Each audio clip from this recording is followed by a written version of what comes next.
योजना बनना प्रारंभ हो गई कि ऐसा मकान बनाना है, ऐसा बनाना है, ऐसा करना है, ऐसा करना है। चल रहा है, पूरा चल रहा है, चल रहा है, दिमाग में चल रहा है।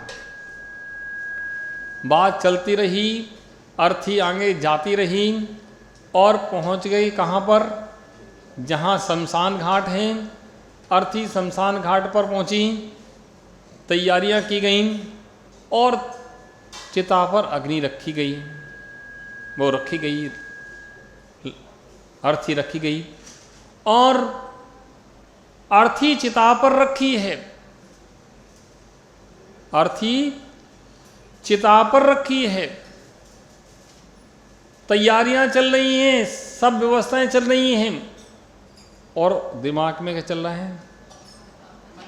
वह मकान ऐसा बनेगा, ऐसा बनेगा, यहाँ मैं बैठूंगा, यहाँ स्टाफ रहेगा, स्टाफ ऐसे काम करेगा, ऐसे माल यहाँ रखने की व्यवस्था रहेगी, ग्राहक यहाँ चलाने की व्यवस्था रहेगी और पूरी नक्शा बन के तैयार दिमाग में हो गया।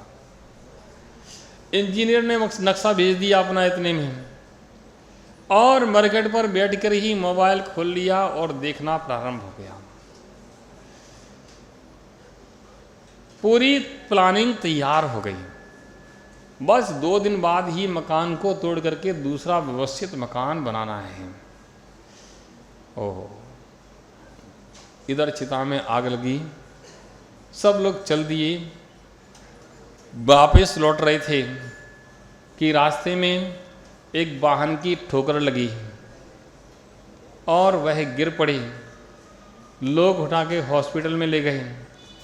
डॉक्टर ने कह दिया सॉरी, ले जाइए। मकान बन गया। ओहो, भरोसा पल भर का नहीं, सामान 100 वर्ष का जुड़ा जा रहा है। जीवन का एक पल का भरोसा नहीं है। व्यवस्थाएं 100 वर्ष की और 1000 वर्ष की जोड़ी जा रही हैं। इतना है कि सारा जीवन निकल सकता है और तुम्हारा ही नहीं, तुम्हारे बच्चों का भी निकल सकता है। तब भी पता नहीं कितनी प्यास, कितनी भूख रहती है कि वह भूख समाप्त नहीं होती। प्यार बंधुओं, ऐसे ही करते करते जीवन का वह क्षण आ जाता है जब तैयारी होने लगती है। प्यारे बंधुओं, लेकिन आत्म कल्याण की तैयारी नहीं हो पाती, आत्म कल्याण का विचार नहीं हो पाता, नहीं चिंतन चल पाता कि राजा राणा छत्रपति हाथिन के असवार, मरना सबको एक दिन अपनी अपनी बार। दलबल देवी देवता मात पिता परिवार, मरती बनियाई जीव को कोई न राखन हार। ऐसा चिंतन, ऐसा विचार नहीं चल पाता और सारे जीवन लगे रहते हैं, उधेड़-बुन करते रहते हैं। आश्चर्य कि उधेड़-बुन हो किस लिए रही है, किसके लिए कर रहे हैं, क्या करना है, लक्ष्य क्या है, इस पर्याय से जाने के बाद क्या तुम्हारे साथ जाएगा। एक सज्जन मेरे पास आए, मैंने कहा क्या साथ ले जाओगे? बोले कि हाँ महाराज साथ ले जाएंगे। मैंने कहा कफन में जेब नहीं होती। बोले महाराज आपको पता नहीं, आजकल बहुत सुविधा हो गई है। मैंने क्या सुविधा हो गई है? बोले महाराज आजकल तो ऑपरेशन करा के अंदर माल रखा जा सकता है। आजकल तो ऑपरेशन करा के अंदर माल रखा जा सकता है। जैसे ही मुझे पता चलेगा मैं जाने वाला हूं तो अच्छे कीमती 2-4 हीरे खरीदूंगा और अंदर रख लूंगा। मैंने कहा शायद रखने से तुम्हारे साथ चला जाए, कोशिश करके देख लेना, लेकिन सब यहीं का यहीं रह जाएगा, एक धागा भी तुम्हारे साथ जाने वाला नहीं है। तुम कितना भी सोच लो तब भी तुम्हारे साथ जाने वाला नहीं है। हाँ जा सकता है, ऐसा विज्ञान भी है जिसके द्वारा तुम्हारे साथ जा सकता है। अब कोई कहे कैसे जा सकता है, तो बस ऐसे जा सकता है जैसे आप बैंक में पैसा जमा करा करके एटीएम जेब में रख के कहीं भी चले जाते हो और कहीं भी पैसा निकाल लेते हो। ऐसे ही जो भगवान के खाते में या कहीं देवशास्त्र गुरु के खाते में, मतलब देवशास्त्र गुरु की सेवा में जो अपना द्रव्य लगा देता है वह बैंक में बैलेंस जमा हो जाता है और वह उसके साथ चला जाता है। प्यारे बंधुओं, बस वही साथ जाएगा और कुछ भी साथ जाने वाला नहीं है। एक सज्जन मेरे पास आते थे, उनकी परिवार के लोग बार बार मेरे पास आते थे कि महाराज उनको समझाओ, वो दुकान पर नहीं बैठते, कोई काम नहीं करते हैं, कुछ नहीं करते हैं, मूर्ख से रहते हैं, मूर्ख ही बने रहते हैं, कोई काम करना नहीं जानते हैं, समझाओ उनकी बुद्धि थोड़ी खुले, आशीर्वाद दो उन्हें। कई बार परिवार के लोगों ने कहा कि महाराज इनके लिए आशीर्वाद दो, इनकी बुद्धि अच्छी हो जाए, कि काम करने लगें, व्यवस्था ठीक हो जाए। मैं सुनता रहा। एक दिन वो अकेले आए तो मैंने उनसे कहा कि भाई तुम्हें क्या परेशानी है बताओ। कि महाराज कोई परेशानी नहीं। मैंने कहा तुम्हें घर वालों को शिकायत रहती है तो तुम थोड़ी सी अपनी बुद्धि से काम किया करो। बोले महाराज वे लोग तो पागल हैं। मैंने वो पागल है तुम पागल हो? बोले महाराज वो पागल हैं, मैं पागल थोड़ी हूँ। मैंने क्यों, कैसे? बोले महाराज मैं सब जानता हूँ, जब इतने लोग कमा रहे कर रहे तो मुझे करने की क्या जरूरत है? जब मिल ही रहा है तो हम भगवान की भक्ति करेंगे, वे करने दो उनको। मंदिर में पूजा भी करता था, अभिषेक भी करता था और पागलों जैसा रहता था, कोई समझे ही नहीं। मैंने कहा ये तो बहुत होशियार है, बहुत होशियार है, बहुत समझदार है। दुनिया के काम में मूर्ख और आत्महित के कार्य में ज्ञानी, संसार के कार्य में मूर्ख। कोई कहे ये काम कर लो, मुझे नहीं आता है, मैं नहीं जानता हूँ। और मंदिर में आके सास का स्वाध्याय करना, पूजन करना, पाठ करना, और कोई काम आता मुझे नहीं आता है। मैंने कहा उससे तुम मूर्ख बनाते हो कि वास्तव में तुम काम करना जानते नहीं हो? महाराज ऐसा दुनिया का कोई काम नहीं है जो मैं ना कर सकूं, लेकिन ऐसे ही रहने दो, आप किसी से कहना मत। ओहो। मैंने कहा ऐसे भी जीव होते हैं जो अपना आत्महित जानते हैं कि दुनिया में क्यों उलझो, 2 रोटी खाना है, कोई भी खिला देगा, 2 रोटी का कहीं मने नहीं है, तुम्हारे पुण्य में है तुम्हें मिल जाएगी, लेकिन क्यों दुनिया में उलझो? अपना आत्महित देखो, अपने भगवान की पूजा करो, पाठ करो, स्वाध्याय करो, सब ज्ञान ध्यान में लगो। ओह, अब आप कहो महाराज ये आपने अच्छा बता दिया है ना, लेकिन अच्छा तो बता दिया।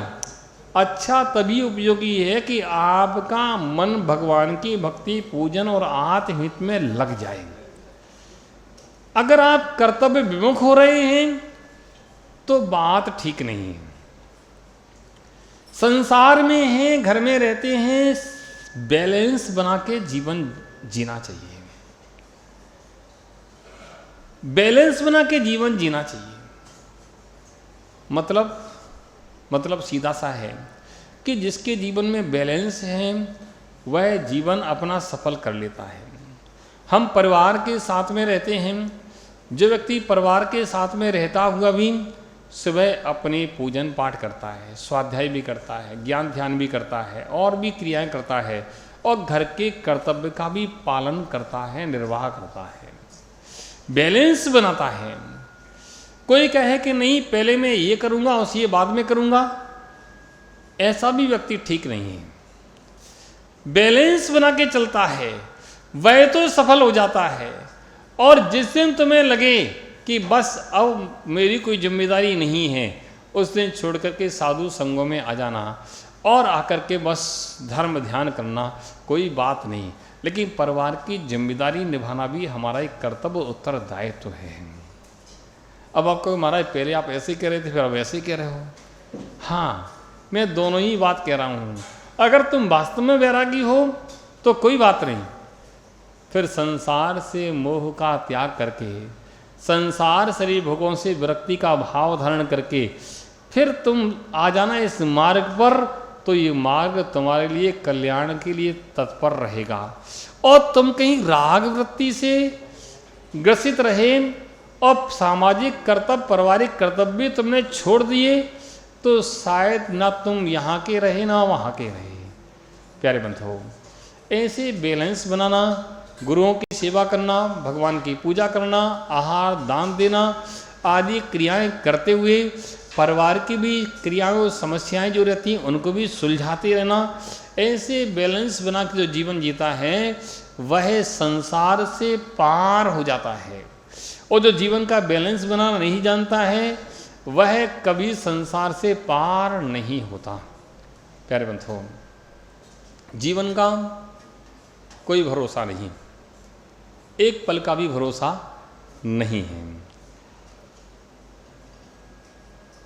हमें हर क्षण सावधान रहना चाहिए और एक भावना भाना चाहिए कि भगवान जब भी मरण हो तो कैसे हो, समाधि पूर्वक मरण हो।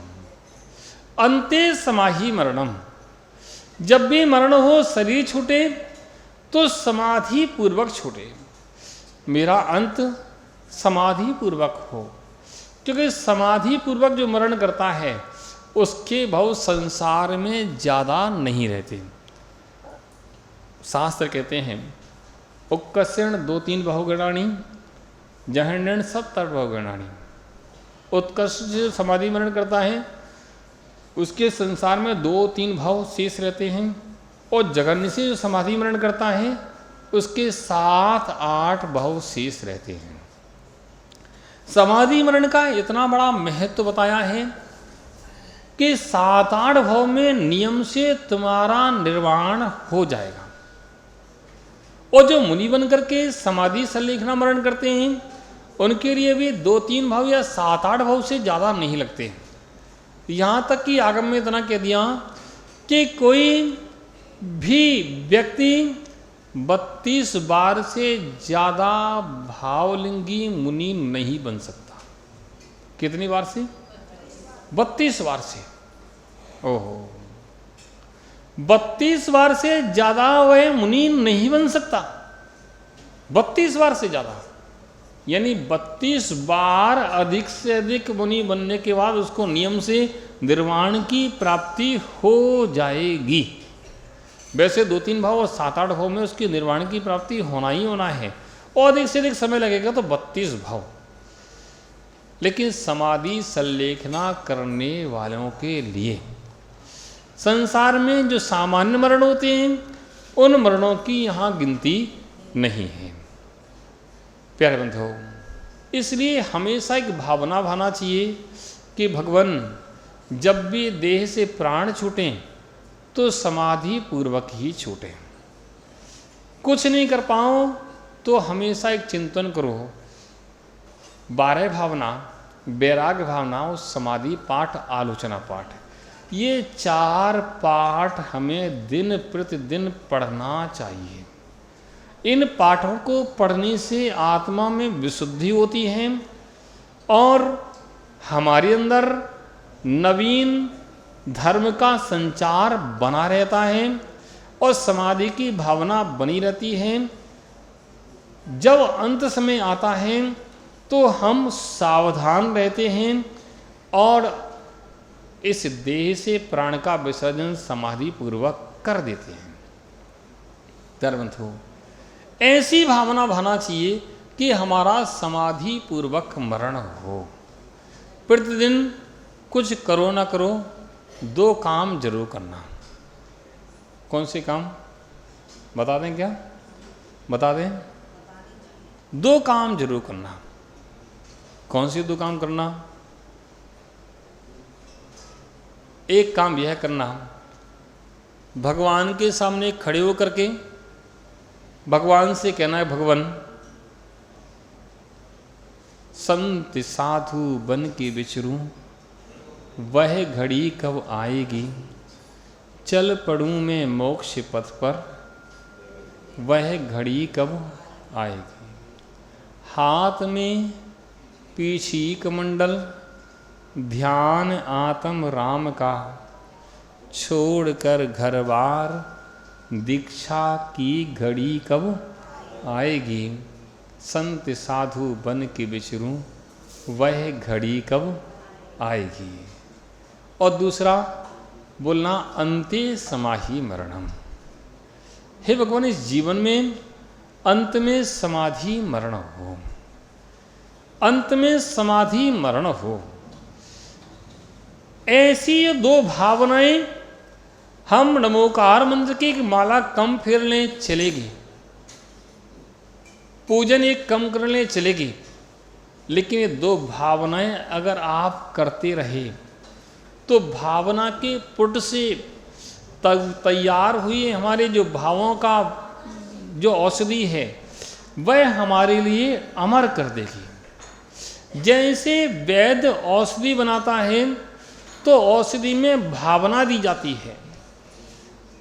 अब कहते हैं कि कैसे कितने पुट दिए गए हैं, मैंने कि 1000 पुटी है, यानी 1000 भावनाएं दी गई हैं, मैंने 500 भावनाएं दी गई हैं और 250 भावनाएं दी गई हैं, वह औषधि उतनी ही पुष्टकारक हो जाती है। ऐसे अपने जीवन में अगर हम भगवान के सामने ऐसी भावना भाते रहे तो हमारे लिए ऐसी भावना ही संसार से पार करने वाली हो जाएगी। सबके लिए यही मंगल आशीर्वाद है कि आप लोग ऐसे ही भावना भाते रहें और भगवान जिनेंद्र की आराधना करते रहें, गुरुओं की सेवा करते रहें और आत्म आराधना करते रहें और मोक्ष मार्ग पर आगे बढ़ते रहें।